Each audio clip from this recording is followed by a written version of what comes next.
Hello Internet, it's Kat from Beyond Books. I've been really delinquent, but I'm finally back with another InterrobangYA. It's Wednesday with Kat. Internet, this might come as a surprise to you, but I'm not skinny. I would not be lying to you if I told you I was overweight, because I am. I didn't always used to be overweight, but unfortunately, this happened in my 20s. That made me think maybe I wanted to talk about body image in young adult novels. In September, I read The Girl of Fire and Thorns by Ray Carson. This was the first book in a long time that the main character's perception of herself really stood out to me. The protagonist, Elisa, is constantly referring to herself as fat. Her weight is sort of an issue throughout the entire book. She's not as skinny as her sister, she's fat, and she slows down the people who've kidnapped her.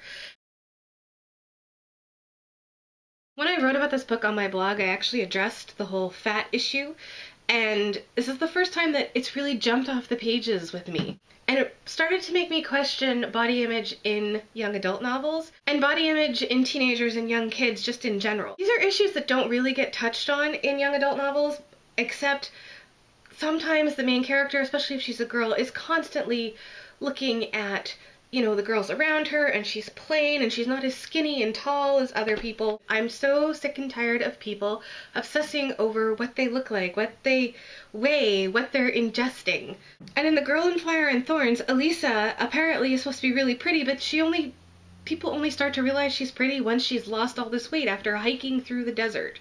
I think there needs to be a better way of looking at body image in books rather than saying this person's fat or this person's skinny. I think I'd like to see books where the main character is actually really happy with how she looks and the weight is healthy.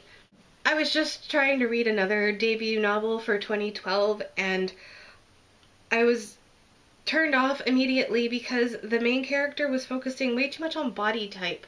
She wasn't as pretty and as slim as her mom. She wasn't as curvaceous as her friends.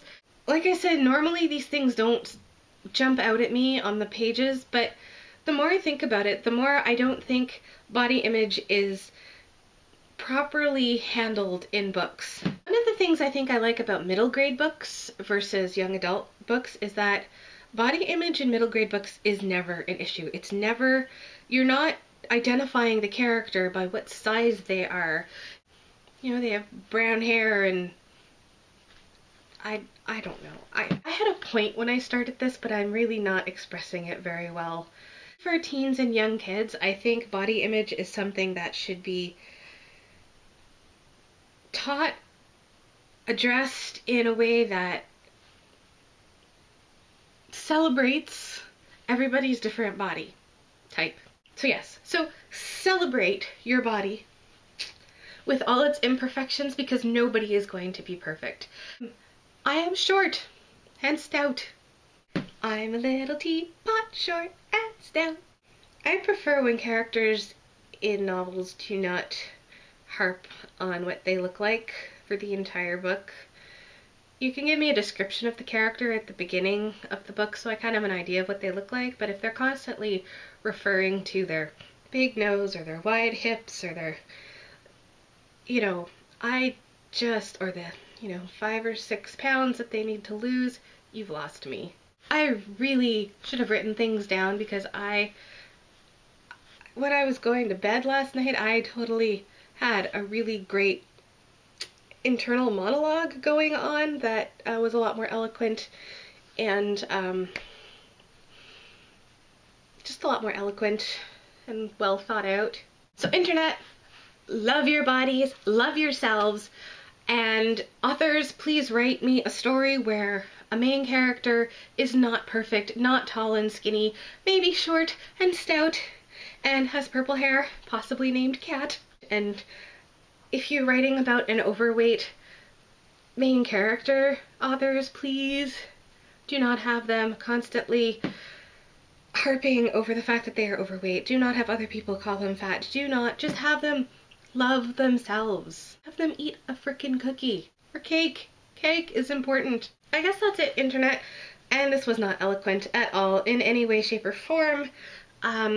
but at least I'm getting a video up on a Wednesday. That's it for me, and have a cookie, and just, don't worry about what other people think you look like, because I think you look awesome. Bye, Internet.